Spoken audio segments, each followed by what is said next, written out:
uma visão científica e hipotética de Deus.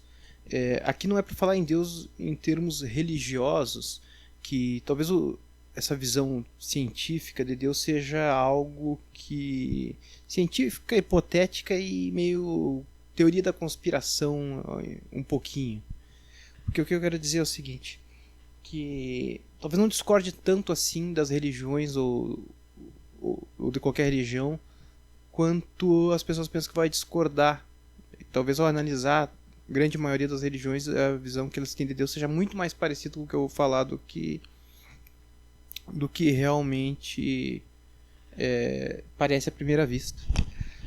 Funciona assim. Imagina que Deus ele é não onipotente, nem onipresente talvez, mas ele seria onisciente, sim. Imagina um Deus que ele é onisciente, ele tem algum poder e ele tem presença que ele consegue ler a mente de todo mundo. Tá? Ele consegue ler a mente de todas as pessoas, ele consegue saber tudo que pode acontecer, potencialmente ele consegue cruzar essas informações e ver todas as possibilidades, e consegue prever toda e qualquer possibilidade de futuro, consegue fazer qualquer previsão, ou prever efeito borboleta, ou induzir muitos efeitos borboletas, e fazer muita coisa, dentro de certas restrições, porque ele não tem controle total de tudo. Ele não tem controle total de tudo, ele teria que lutar contra uma força caótica, existe uma força caótica que ele luta contra, então ele não tem o controle total de tudo. Ele não tem o total controle dessa questão. Então ele tem que ir desviando e fazendo as coisas dentro do possível. Porque vem aquele questionamento, se você teria Deus e teria a entidade maligna, que seria o demônio, o diabo, por que Deus não só arrebenta com ele de uma vez e arruma tudo, e torna tudo num paraíso, não transforma todo mundo, melhora todo mundo, aperfeiçoa todo mundo em bondade, deixa todo mundo bonzinho de uma hora para outra? Porque a gente teria que pagar por um pecado, mas ele perdoa os pecados. Deus perdoa os pecados quando a gente se arrepende de coração. Isso certamente, porque um Deus bom não perdoaria, ele perdoa. Então, não é isso, é que tem essa força caótica, e essa força caótica ela tem uma inteligência poderosa, não é uma inteligência benigna, mas é uma inteligência poderosa, digamos assim, com uma grande capacidade de raciocinar rápido. É como se fosse um poder intelectual muito grande, mas por ser maligno não é tão inteligente assim. Tem a capacidade de ser muito inteligente, mas não utiliza direito essa capacidade, enquanto que Deus utiliza direito a capacidade que ele tem. Então ele consegue prever toda e qualquer possibilidade e tudo mais, mas ele não consegue fazer tudo ou induzir tudo que ele quer, senão o mundo viraria um paraíso de uma hora para outra. E Deus tem controle de muita coisa, inclusive o nosso subconsciente. Todo mundo que é bom tem o subconsciente conectado com Deus. Então, às vezes a gente faz uma coisa que dá muito errado pra gente, ou pra pessoas por perto, se a gente é bom, a gente faz bem intencionado uma coisa e dá errado pra gente, dá errado pra alguma pessoa por perto, ou qualquer coisa assim, é porque a curto prazo deu errado, mas a longo prazo vai dar certo, mas que Deus te usou pro propósito dele, como um todo, pro mundo, aquilo até deu certo. Às vezes um sacrifício que tu passou e pro mundo ficar bom, enquanto que outra pessoa lá do outro lado do mundo, de repente, ela tá passando um sacrifício que vai fazer o bem pra ti, vai te atingir positivamente. Então, tudo que tu faz, tu não tá fazendo só o bem pra ti, tudo que o outro faz, ele não tá só fazendo bem pra ele. Tu tá fazendo bem pro outro e o outro tá fazendo bem pra ti, mesmo que tu não conheça indiretamente. Até algum efeito borboleta que Deus queira produzir. E Deus certamente está usando as pessoas, ele tem que também manobrar e enganar essa mente maligna da força caótica que existe. Essa força caótica que existe, ela tem que ser enganada. Então Deus usa a gente faz trabalho de formiguinha, uma coisinha, outra coisinha, ele vai usando, vai enganando essa força maligna para conseguir melhorar o mundo e melhorar as coisas. Aí, como é que isso funciona, né? Você tem a força uma força principal de ordem e uma força principal do caos. A força principal do caos é uma tormenta, é muito poderosa. A força da ordem é o que está segurando as pontas. E é muito poderoso também, mas age com restrições. O caos ele só tem suas restrições também. Quando bate de frente com a ordem, ela tem suas restrições também. E aí é uma batalha entre caos e ordem. A força caótica só quer destruir tudo, a ordem quer arrumar tudo. E a ordem tende a aumentar e o caos diminuir. E essa é a boa notícia, que Deus que é bom, vai ficando cada vez melhor, e essa força maligna, caótica, vai ficando cada vez mais fraco com o tempo. E a batalha se intensifica sempre. Essa força caótica ela é grande e ela tem um núcleo forte, mas é como se ela fosse maior do que em tamanho, não em poder, mas em tamanho é maior que Deus. Deus é mais compacto e mais forte, como se diz assim, mais concentrado, assim, um poder mais concentrado. Então vai sempre se intensificando essa questão. O caos o núcleo fica sempre intenso e tal, até consumir todo esse caos e transformar tudo em ordem. Daria muito trabalho.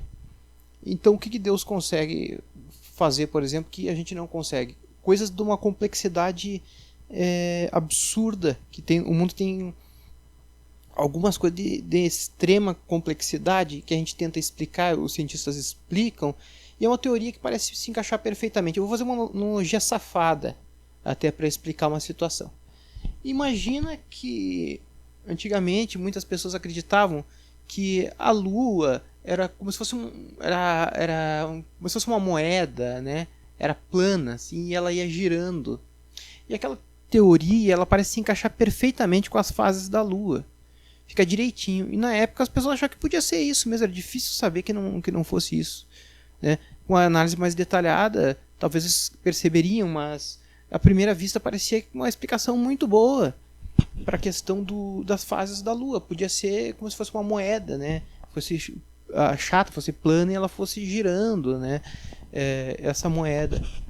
E talvez essa explicação pudesse ou não ajudar até a entender algum pouquinho mais sobre a Lua do que eles entenderiam sem, né? Talvez eles teriam uma percepção um pouquinho melhor da Lua, mesmo essa teoria sendo completamente errada. Entendeu?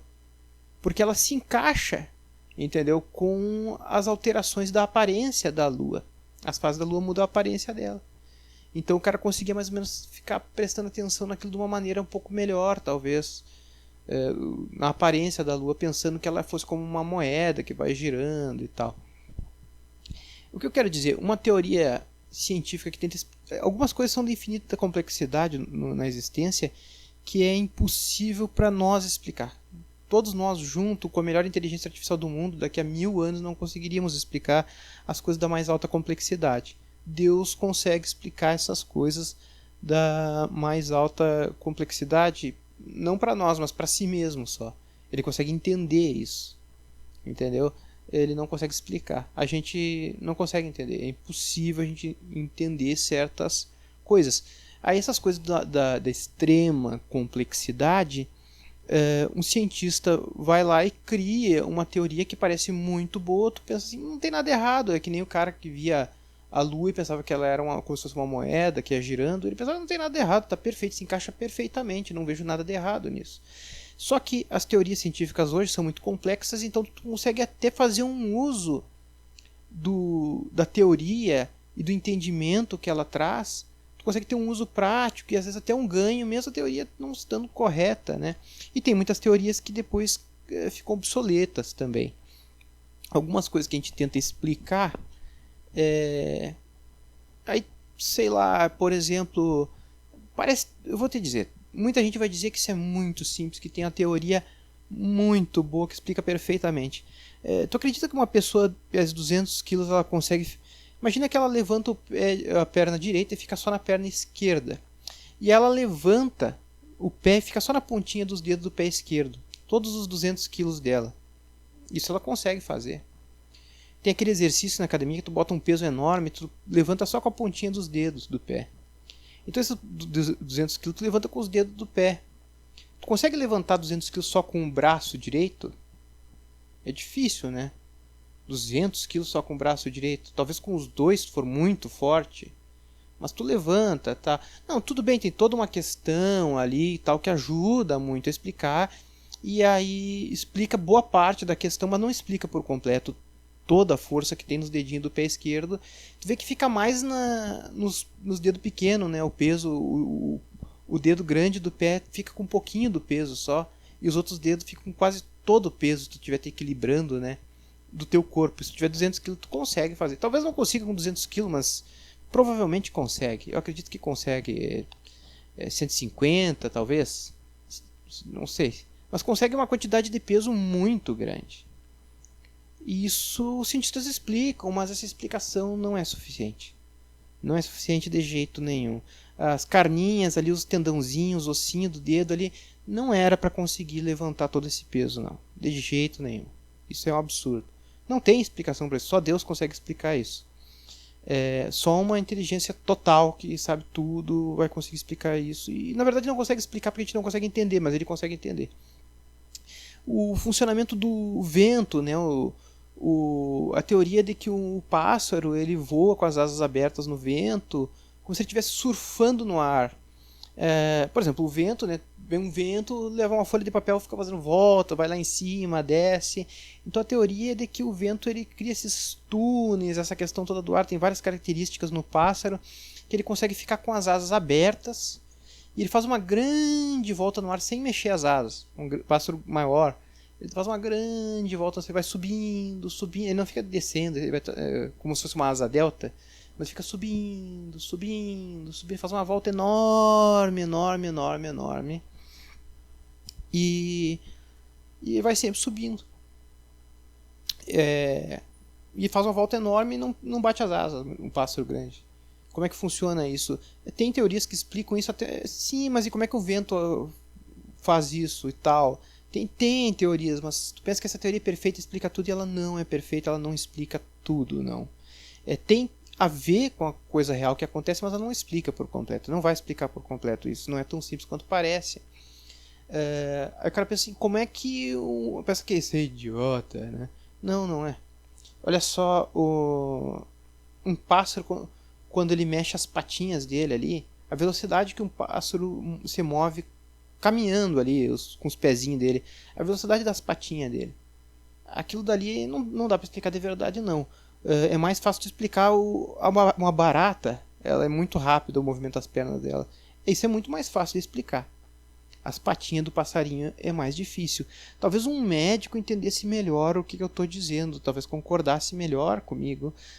Certas coisas do corpo humano, dos órgãos internos também, ele sabe que tem umas coisas que eles têm até medo de falar a respeito. Eu acredito que eles tremem de medo, até porque é difícil de explicar os órgãos internos do corpo humano, é uma coisa absurdamente complicada. Fala para um médico assim, se ele não for extremamente cético assim, não acho que chega a parecer sobrenatural, né? O que a gente vê como sobrenatural são essas coisas extremamente difíceis de explicar, entende? Outras coisas pode ser a natureza, a gente não tem certeza. Existem relatos de pessoas e de cientistas que tentam explicar, por exemplo, se tu dá uma volta num lago e aí tu tem aquela sensação que tu voltou a ser criança, de como tu era criança, aquela sensação que tu sente a si mesmo como criança quando estava dando aquela volta, assim. Existem muitos relatos de pessoas que dizem isso, e os cientistas também tentam explicar isso como uma coisa que tu fica meio hipnotizado. As religiões tentam explicar esses relatos. Eu acho que funciona da seguinte maneira: uma possibilidade seria algum fungo, alguma coisa no ar que... O cogumelo alucinógeno não é um fungo, né? Será que esses fungos no ar não poderiam deixar a pessoa alucinada? Pode ser essa questão, pode ser a questão da hipnose. A questão da hipnose, a gente pode ficar hipnotizado quando a gente vê uma coisa que... como é que eu vou dizer? Já viu uma coisa que pra ti não fazia sentido, que tu ficou impressionado, que talvez tu achava que era impossível, e às vezes tu esquece aquilo logo no outro dia, depois tu lembra no dia seguinte, quando acontece de novo, depois esquece de novo.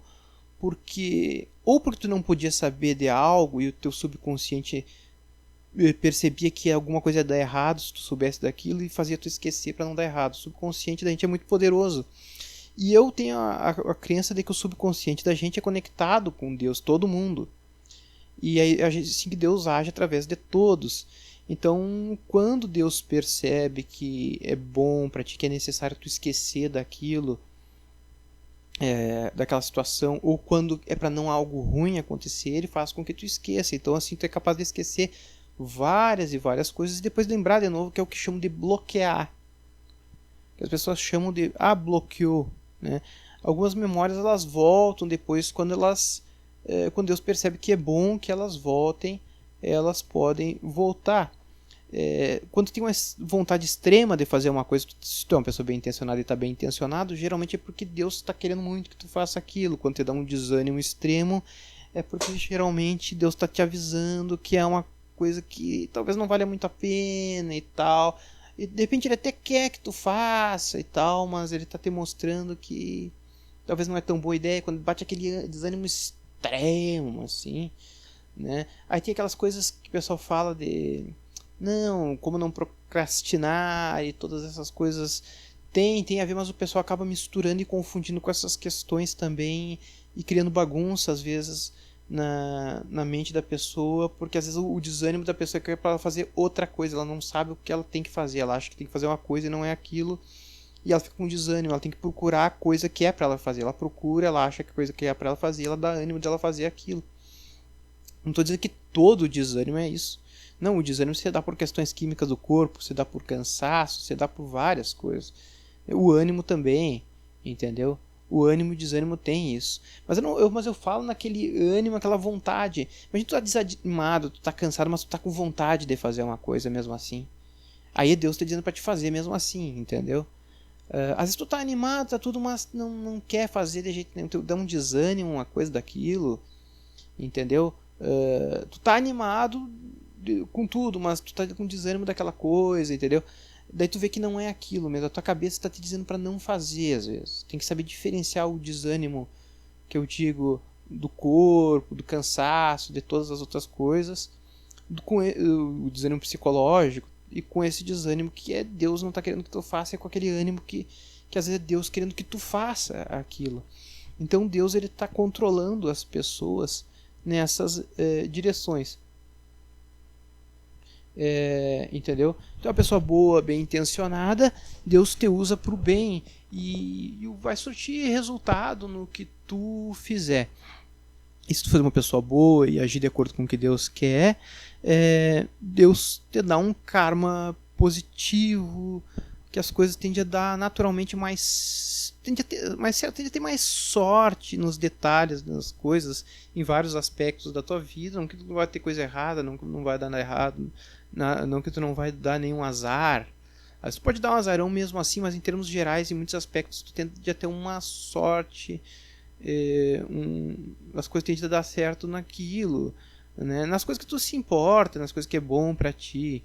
Às vezes tu não tá dando sorte numa coisa porque não é pra te fazer, porque não é bom pra ti, tu acha que é bom pra ti. Às vezes tu tá achando que tu quer uma coisa, mas tu não tá entendendo de verdade que tu não tá de fato querendo aquilo. Talvez pra frente tu descobriria que não era aquilo que tu queria. Às vezes uma coisa que era boa, que era pra te querer naquele momento, não era pra acontecer naquele momento, era pra acontecer depois. Ou tinha alguma coisa que ia dar muito errado, talvez tu ia prejudicar muito uma outra pessoa e tu não tinha como tu entender aquilo. Talvez tinha uma limitação da realidade no teu redor, que era impossível que algo que acontecesse naquele momento tinha que acontecer depois. Quanto mais obediente, mais alinhado com Deus tu fica, mais tu vira uma mão de Deus e tu acaba meio que... Tu pode acabar sentindo às vezes que tu tá tão manipulado por Deus que parece que tu nem...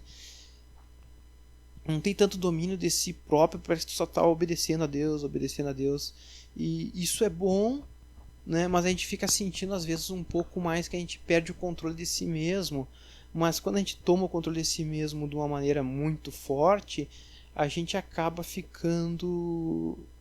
correndo o risco das coisas darem errado pra gente, pros outros, sei lá, essa coisa toda, se tu te entrega mais para Deus, digamos assim, tu perde alguma liberdade, mas tu ganha em karma positivo, entendeu? E essa visão que eu tenho de Deus científica é uma teoria, talvez uma teoria da conspiração, uma teoria de querer encaixar Deus com uma visão mais prática, mais lógica do funcionamento do mundo, do funcionamento da realidade, com a ação de Deus. Né? A ação de Deus, ele não quer que ela seja medida. Então, quando um átomo ele é observado, ele se comporta de maneira diferente do que se ele não for observado. Talvez isso fosse uma maneira de Deus esconder a ação dele, para que a ação de Deus não possa ser mensurada, não possa ser medida, para que Deus seja invisível. Então Deus ele é muito invisível, mas ele age, a ação dele é visível, mas tu nem sabe que é Deus que está fazendo, e age através de todas as pessoas. Entendeu? Tudo bem, né, que é o processo de edição, né, do átomo que altera ele, né? Não é uma simples olhadinha, sim.